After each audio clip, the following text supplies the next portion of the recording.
Good evening, everybody. Welcome to Wizards Outlook. Joined as always, we got Cardo W. Jr., Brandon Lyons, Wilson Tarpe Jr. Look, the Wizards, we talked to you guys last night about how big this game was on a road trip. You know, you played two young teams, and Dallas is exactly that, the more formidable opponent, and they took care of business. They beat Dallas 120 to 114. Before we get to that, quick word from our folks over at Ooze and Oz, as always, and we'll dive right into what we thought of the Wizards' win. Half off signature cocktails during happy hour, 3 to 7 p.m. daily at Georgia Avenue location. Get over to oozeandoz.com to see the menu for hours and more. All right, Cardell, let's start with you on this one. Wizards outlast the Mavericks 120 to 114. The defense showed up in the nick of time, man. That's on his way. I was wondering when they was going to get some stops because it was just a shootout. And we kind of saw where that was headed, you know, with Dallas kind of having most of the momentum, most of the game offensively. You know, they would have pulled this out if the Wizards didn't turn it up defensively in the fourth quarter, which they did, but maintain their scoring. You know, big shots by Kuz, obviously Brad. Neto was getting in the lane, hitting runners. They were key, man, but their defense just got better as the game went on. And luckily for them, Dallas is not a stout defensive team in their own right, so they didn't have much resistance offensively. They got to clean that up. They still haven't put together a full game, man. And you know what I'm saying? Look, good win. But at the end of the day, the Mavs are 10-7 for a reason. You know what I'm saying? So that's just, you know, what it was, man. I definitely love the offense. Don't get me wrong. The Wizards' offense was actually great tonight. The way they were moving the ball, they were cutting. That one play where Holiday cut and Drew Porzingis out, and then Kispert cut right behind him, and it was just wide open. I mean, like, yo, that's how you break down the defense: ball movement and player movement. You know what I mean? And you have those two in sync, and everybody's on the same page. It's hard to stop that. And you're going to get some clean looks. And that's what happened with the Wizards most of the time throughout the game. You know, they just woke up in the nick of time in the fourth quarter. And that shows you if you can stop a potent team with the type of players that they had with Luka and obviously Porzingis, Tim Hardaway, and those guys, if you can stop them when you need to pull out a game in crunch time when everybody's locked in trying to pull out the game, you could have been doing that early. You feel what I'm saying? So, you know, that's my only, you know, complaint with that. But I think Gafford's starting to find himself. I think he's defensively starting to emerge as one of the top defensive big men in the league because his impact is what's saving him, honestly, when the perimeter guys weren't keeping guys in front of him and all that. I know he only had 2 blocks, but he altered so many more. That's what's kind of keeping them at bay, man, until they finally decide, well, we're going to put some energy towards that end because we have to pull out this game because think about it. Luka was on one leg, and they still, with my man, he still had 33, 10, and 4, and on 13 and 25, and this was kind of, it felt like an off night, but that's what he did on one leg. So, you know, it's ridiculous, but you know, they got stops when they needed. They made Porzingis work. Tim Hardaway hit a couple shots here and there, but they made him work. They held him inefficient. Kleber was the guy that came off the bench and really hurt on him and Trey Burke. You know what I mean? But all in all, when they needed to, they buckled down, played both ends efficiently and effectively, and they were able to pull out a tough road win. All right, Ray. Yeah, I mean, they held them to 45 points in the second half, you know, as opposed to they allowed 69 points in the first half.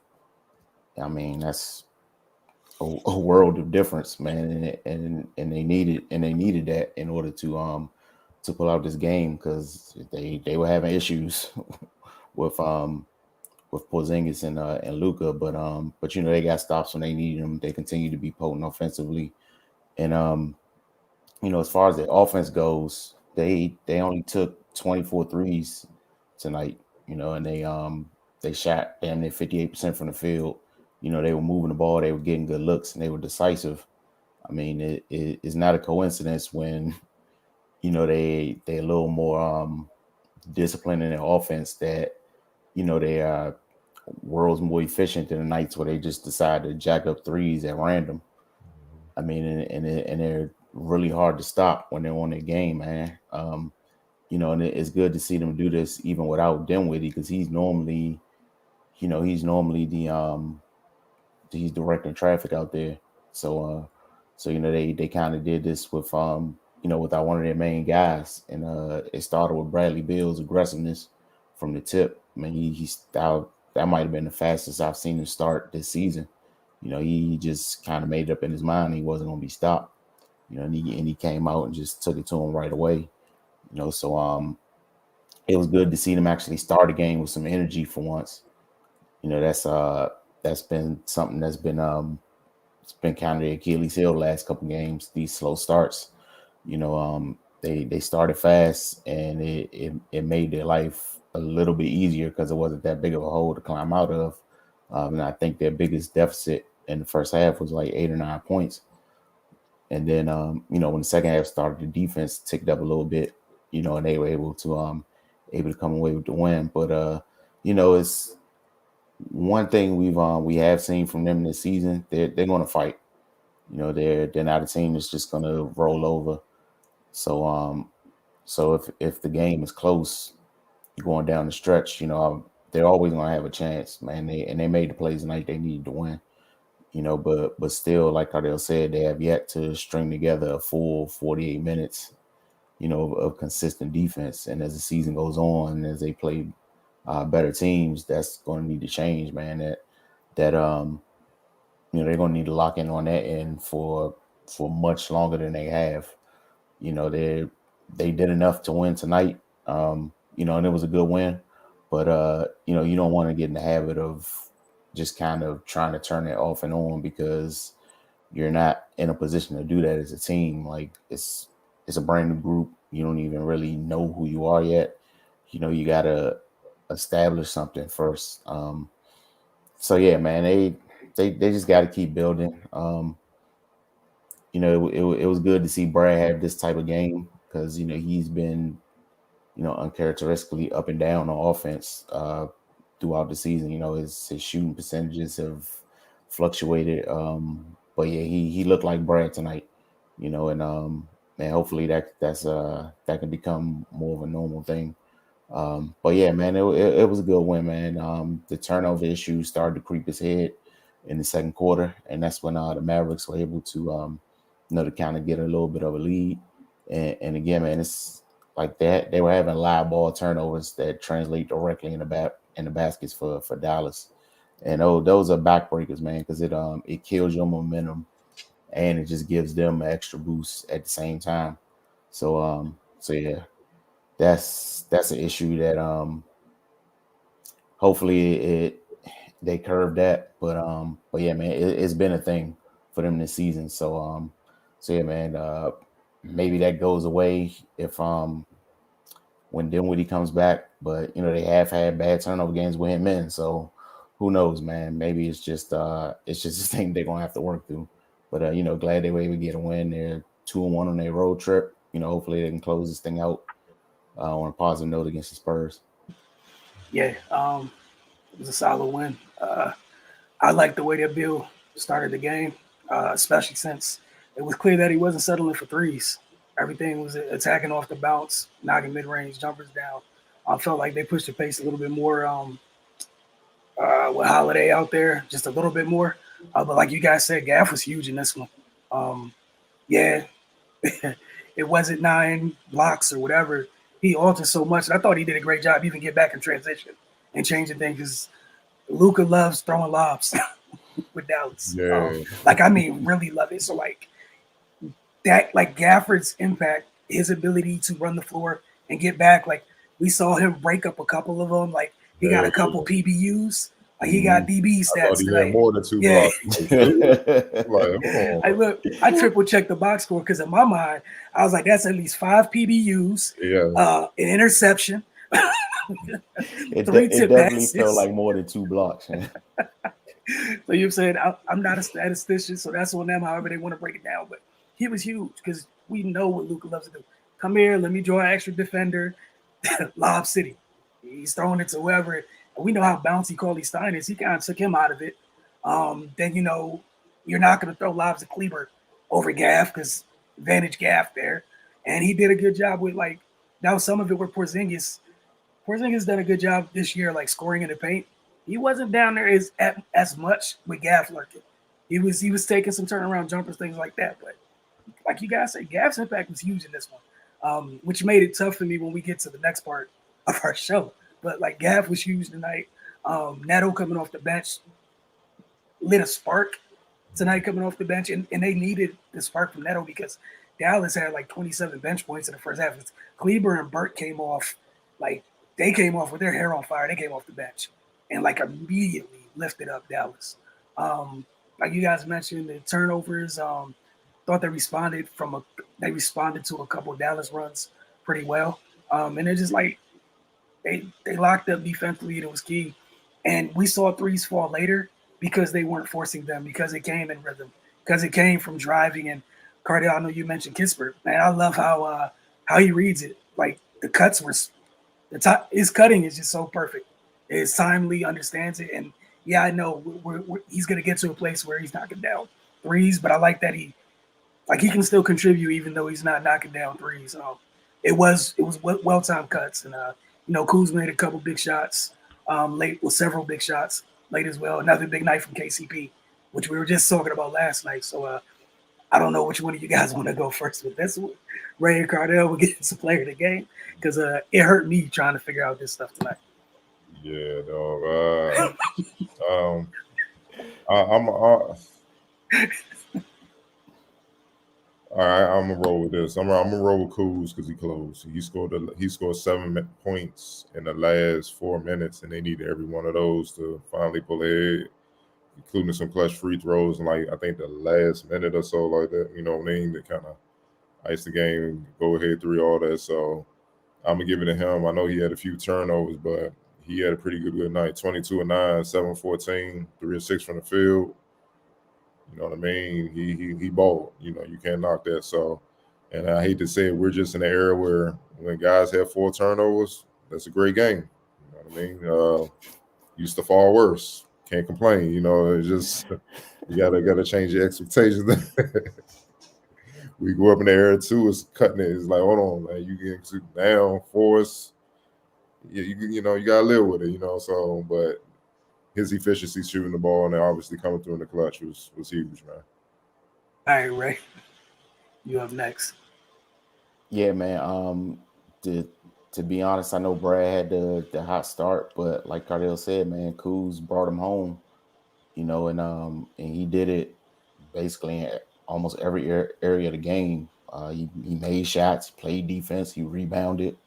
You know, so like those type of things are that his contribution was invaluable tonight because you know who knows where they are without him, you know, making the plays that he made, you know, and you know, shout out to Brad. You know, it was good to see him had an offensive game he had, but you know, with Kuzma made the plays in crunch time. Yeah, I'm with you guys. Kuz closed the door. Big what's it called there? I don't think any shot was bigger than when Gaff got offensive rebound, so it out to Kuz immediately, knocked down a 3.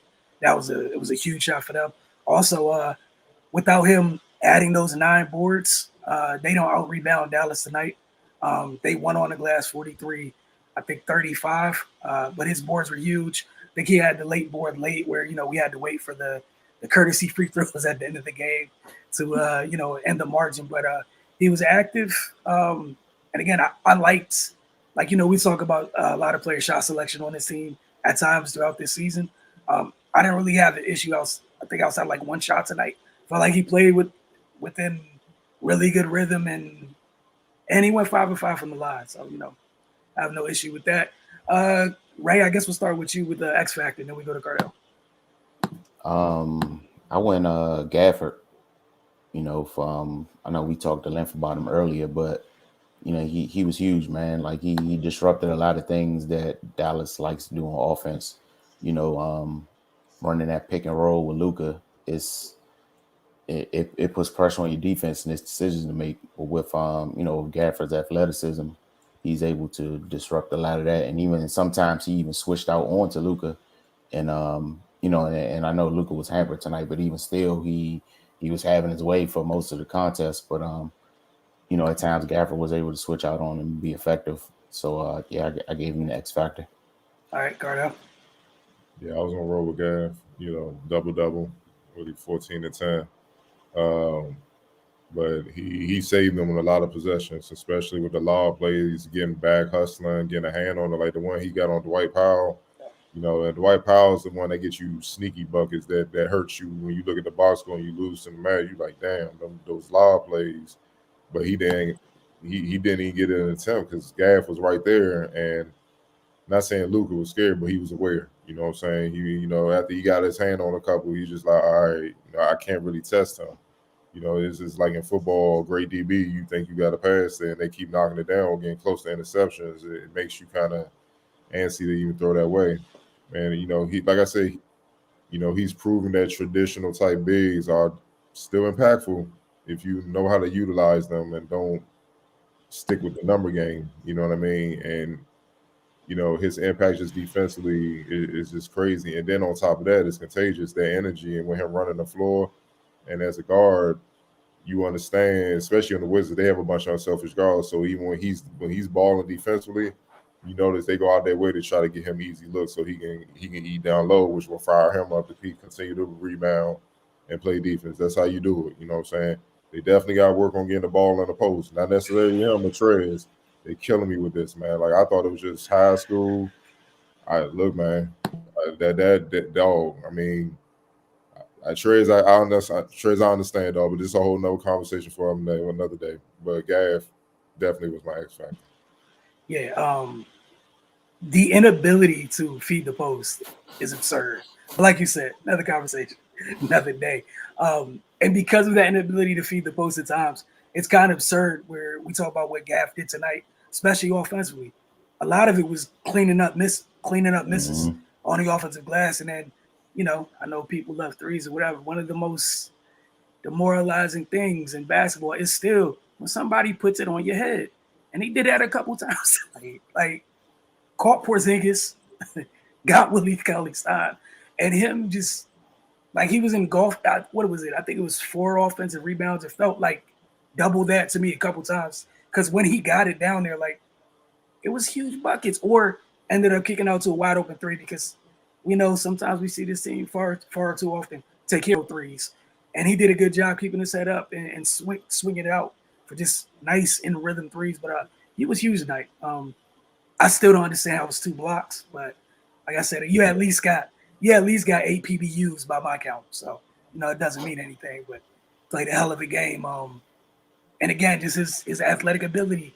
It felt like he was on both ends of the floor at the same time at times. Like you see him denying, you know, he punched Dwight Powell's shot and he's there. He's the first big down, even though Dallas is running. He's there to crash the glass and transition. Like it was huge, like you guys said. He's kind of coming into his own, and it's fun to see. All right, get to some of these comments before we get out of here.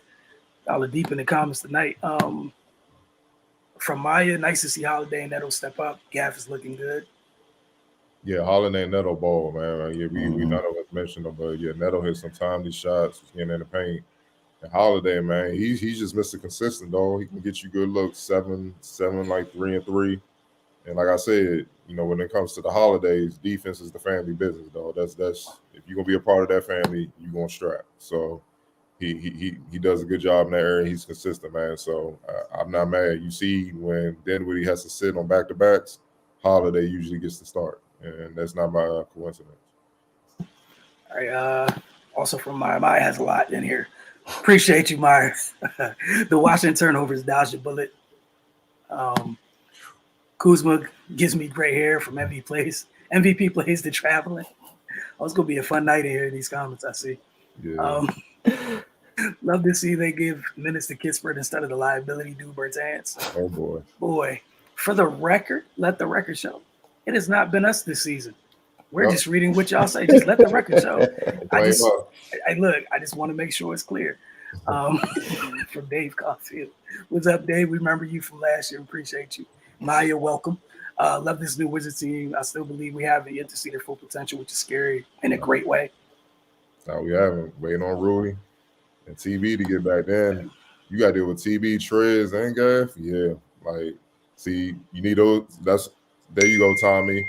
You need those three for the Giannis's and Embiid's of the world and the Bam stuff like that. Like that's like he thinking ahead. You see what I'm saying? So that's why I say if they defend, they could be a second round team. After that, it's really on them, and they play from the big man because for you to move on, you have to deal with that, and they gonna have to protect the rim against the KDs and all that. You like, yeah, you gonna need all three. You gonna need all three.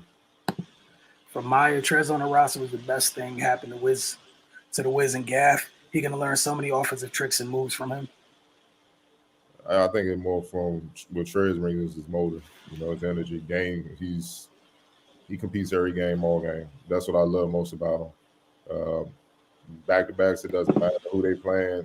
And one thing you know about him, man, he get that ball close to the rim. He's putting it. I'm almost slipped up.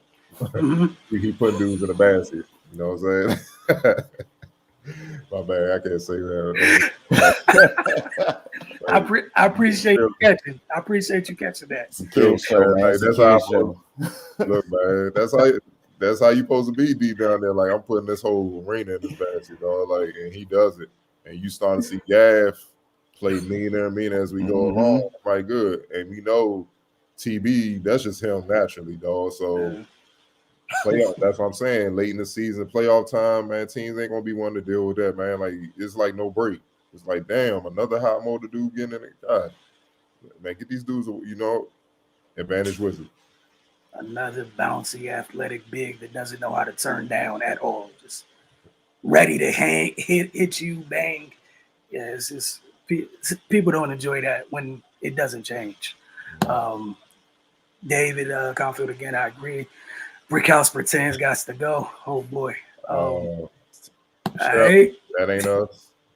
And for the record, these comments they have a mind of their own. David K, that dude is a freaking enigma. Oh, we're gonna continue down this rabbit hole tonight. It's just amazing how bad he is at defense, and his shooting is ice cold too. But I was hating for that season. I got on me for saying it. Give him a chance and all right.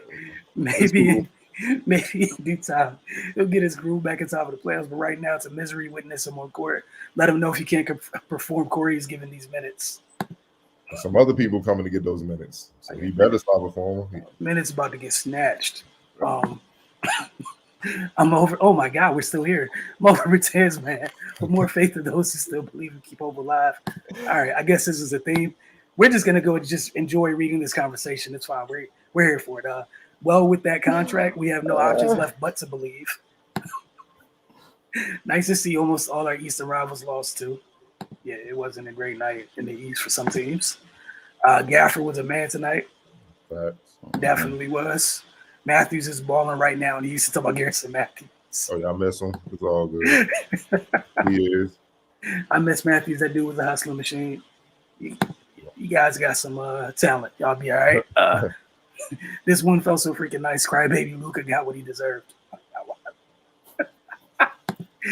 That man still did what he wanted to do tonight whenever he felt like it on one leg. But shout out to, limiting others, because that's the scary thing with Dallas.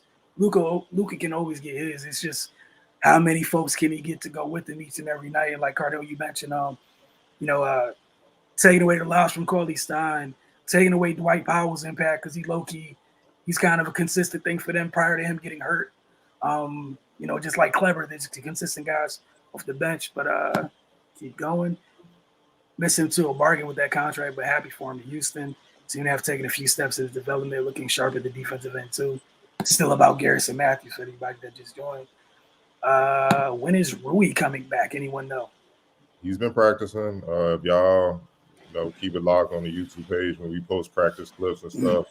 If you look closely, he's in the background, but look, Rui's quiet, man. He ain't for all the rah-rah. Even when he's playing, it's like pulling teeth to get him to post. You know what I'm saying? He just naturally quiet, reserved dude, but they can't throw him out there after kind of, I wouldn't say sitting, but not playing like these guys. Like, you understand, the entire league is in mid-season mode. They just firing off, and you can't just throw basically a player, just kind of getting in rhythm. You can't just throw him out there. You asking for injury, and then it's defeating the purpose. The goal is obviously for them to get him and TB and all those guys back healthy. So as the season progresses, they can build chemistry and stuff like that, build the wins, and get ready for a playoff run. So he's been practicing, if you pay attention, but trust me, they'll let us know when he's ready to play. Trust me. Hey man, just know I've been counting the minutes. Obviously, he'll get back when he gets back, but man, I've been counting down because it'd be nice to see somebody else on the perimeter that likes to hit people. That's all I got to say. I miss it. Oh gosh, one more of these. Hey man, y'all just feel me. We man. was here last season. Yeah, man. we was there. At this point, it's just we would be idiots to keep letting this bother us at this point. So I block him out. I just look at other players. It's really it's really just temporary. Like it's temporary. It's people get back and that's why he's in the game. The guy keep the value high, baby. Make some moves though. Like you got to get somebody down bad, to find that needs shooters to But I don't know if they want to trade with them again. Last time, they got. So we'll see what happens. Tommy, I called him again. Love to see how Rui fits in. I think we kind of talked about it. I think we all know what he's going to bring to the table. He's proven it. It's another guy. It was fun watching KCP late set that screen for Brad and just kind of roll to the mid-range area and knock that shot down. They're missing a whole part of their offense because we saw what Rui was doing last year, just working in the mid-range. So, it'll be fun to see him back. Did you guys believe the Wizards would win against the Mavericks? I didn't see the W coming at all. I feel like we talked about this a couple nights prior to. Appreciate you commenting, Duncan Fade. It's not about seeing it coming. It's up to the Wizards. They know what they have to take care of each and every night. And what we've seen, especially on this road trip, they haven't been consistent. And to a man, all of us have mentioned how we've yet to see 4 quarters of them have yet to see 4 quarters of good defense being played. And that's on them. It's up to them each and every night. They know the things they can't afford to do. And, And again, if they defend, they're a pretty damn good team. They can beat anybody in the league if they defend. But and also a growing thing that I'm starting to pick up when they don't play down to their competition. Obviously, they know who they playing. They're playing Lucas, so they came in ready, and they were down Spencer, so I know they were on high alert. But even with that said, defensively, it took them 3 quarters to get in that mode. You know what I'm saying, to turn it on. So it's on them. Obviously they still they're a work in progress, but the energy you gotta be better from everybody across the board instead of the Trez, the Gavs, certain players. It needs to be more consistent from everybody. And when they play like that, they can hang with any team in the league. Mm-hmm. All right, David Caulfield said he did see the win. He saw this one coming. From Maya again, Isaiah Todd looking sharp a few minutes. We've seen him. We'd love to see him more. Even for it's gonna be hard for youngsters to correct this rotation. Yeah. Even with Kispert, you know what I'm saying? Tommy Spin at Gonzaga, it's hard. And then again, when you add the folks that were missing back into this rotation, it's just gonna be tough. It's going to be extremely tough. This is still to me, this is honestly the second part of Denny's rookie year. So it's tough. I know someone was asking about not asking, but sort of about where was it?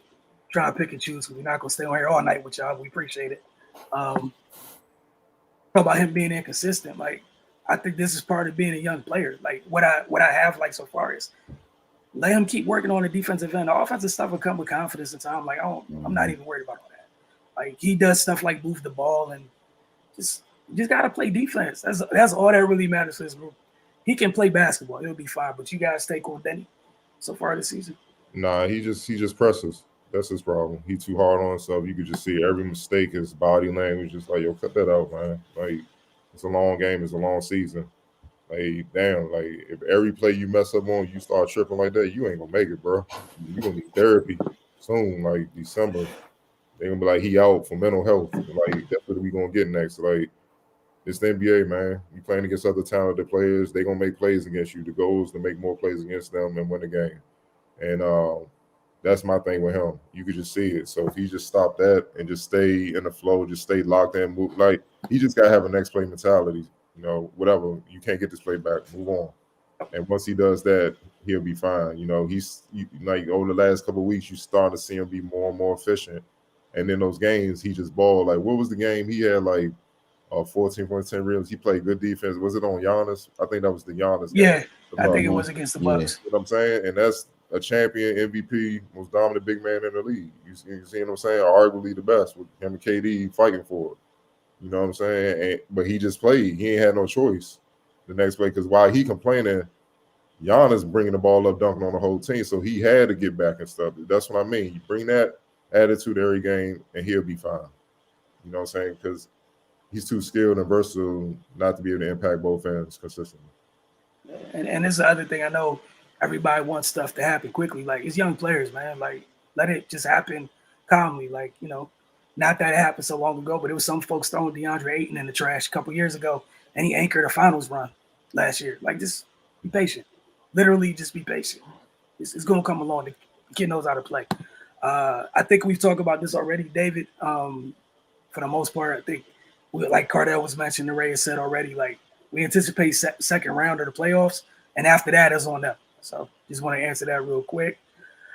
Ooh, and before we close out, Duncan Fay was agreeing with you guys talking a little bit earlier just about the energies being better and consistent. Without it, they have no business in the playoffs. Last one. That's Spencer. What the hell? Yeah. All right, here we go. This will be the last one, guys. Again, appreciate the comments, but no, I'm ready to go to sleep. Really think we need more of a point guard to direct traffic. Not saying Spencer isn't doing a good job. I wouldn't mind trading Spencer and Bertans for Simmons or a high IQ point guard. Whichever one of you guys wants to take this one first, feel free. Yeah, but Spencer is that dude. He don't turn the ball over. He gets them in the flow, and he can score the basketball. He can hit free throws. He's smart. He's that guy. The problem is they, you know, when he passes certain guys the ball, that's it. The shot's going up with hero shots. That's what's really messing up the flow. It's not necessarily him. I've seen him win games by just slowing things down and making the right reads and getting the ball where it needs to go to certain players in that time for that specific game. So he's won a lot of games already, where normally the point guard play will be, you know, iffy and stuff like that. You know, if they even get to that point, because more than likely, especially last season, would have been a turnover. So, nah, man, he balling. You know, I mean, you know, trading Spencer and Bertans for Simmons for a high IQ point guard or a high IQ point guard, I mean, you got one. You know what I'm saying? And I'm not necessarily, you know, like I don't think Philly will even make that move though, because they still, you know, they still trying to get some an all-star caliber player. And I love Spencer, but he's not that. You know, he's knocking on the door of that, but he hasn't earned that. You know, you got to become one to earn that in the league. So he's not that. Bertans, yeah, I'm gonna leave that one alone. I'm not even trying to go there, but yeah, I think they have enough where they are. You know what I'm saying, to make a deep playoff run if they play up to their ability and just be consistent. You know, they're deep, man. They got 2 to 3 players at every position. It's just a matter if those players bowl, and it comes back to them. You know, like I said, I think they found that point guard. Even Holiday and Neto, they're both smaller point guards, but they bring 2 different mentalities, 2 different styles of play. Like Neto's more of a scorer, defender, but Holiday is more of a playmaker and defender. So it keeps teams off balance. And Dinwiddie, I don't think people understand how big he is. He's legit 6'5", 6'6". You know, he's a big point guard, and he's savvy. He you know, scored all 3 levels, solid defender. He's complete. You know what I mean? So I understand where this is coming from, but no, he can ball. That's an asset. That was a big pickup for the Wizards. And you're on mute, Wilson. Well, appreciate it. So, Ray, if you wanted to chime in, that's what I was trying to say while I was on mute. No, I mean, it ain't really too much to add on. Spencer he's that for them. I think that was a good addition. You know, to as opposed to what they had last year in that same spot. You know, he controls the game. He can score when needed. You know, like Cardell said, there's been games when he even hasn't been he had been struggling offensively throughout the whole game, but down in crunch time, he's able to slow things down and either make a play or get a bucket himself. So I don't think any more needs to be done in that area. And this ain't 2K, man. You can't just make whatever trade you want, and get the best point guard in the league on your team. That's not how this works. But yeah, I think roster wise they're fine, man. They just got to perform on the court. Like I think they have what they need for the most part. So yeah, man. It's not a matter of they need to get this or that. They just need to execute and show up consistently. I know it's kind of an old school mindset, but like just let them gel. Like we like 20-some games in, just let them gel. It's 80-some game season. Just definitely just let them gel. And then lastly, like both of our co-hosts mentioned with Spence. The other thing to keep in mind is coming back from the ACL. Like I'm not tripping off Spence in the first half of the season at all. Personally, me, I don't care. That's just me personally. And I'm not saying you need to. I'm just sharing some insight of why I'm not worried. Like he's not playing back to backs. How about look at it like just change your perspective a little bit? Look at the luxury that you have with Spence being out. You have two capable guys that can play with somebody you invested so heavily in while he's out, and they're more than functional. Like Neto is a good contributor. Aaron Holiday, my man is an all-world pest, like Cardell said. That's in their bloodlines. At bare minimum, they're gonna bother somebody, man. My man, I think the second quarter started today in this game, and I chuckled. I'm sitting here tweeting and just laughing, like Willie Cauley Stein. He didn't even do anything. He just went to set a screen, and only a Holiday would find a way to just make an illegal screen. I didn't even say I was illegal, but it was illegal because he stayed glued to Luka's hip. But it's a Holiday thing. The three of them do it. They're just annoying and savvy as hell on that end of the floor. So yeah, just a perspective thing. Again, I'm looking forward to what Spence looks like. I think we'll see the Spence that we saw like Brooklyn had closer to the second half of the season, which honestly, that's what I want to see him anyways. And think about what he's done even now. Like a different type of point guard will force it, even though their body's not quite ready, and try to do things, they know they can do, but he doesn't even try to force it. Like he just takes his time, and then he still picks his spot. He's still able to pick his spots. Like just give it time. It's gonna happen. I'm not worried at all. I don't think they mess up at all with acquiring him, and it'll be fine. And again, for Duncan, Faye, Maya, appreciate you guys showing love. Thank y'all that tune in regularly, and we will be back. I think Monday night they take on the Spurs to end the road trip. Then they come back home for 2 games. So we'll see you guys then. As always, you can hit the comment section up, and just a reminder, get over to thefocustv.com. And again, I know what the times might say on like the YouTube pages and everything else. Those are like kind of a rough guess. We don't know exactly when the games are going to end. So as soon as you know the game ends, give us like between 15 20 minutes. We're going to get rolling over here, get in the comment section. And just like you guys did tonight, when you guys hit the comment section, we'll definitely take some time to get engaged with you all. Enjoy the win. Have a great night. And we'll see you guys on Monday. Enjoy your Sundays.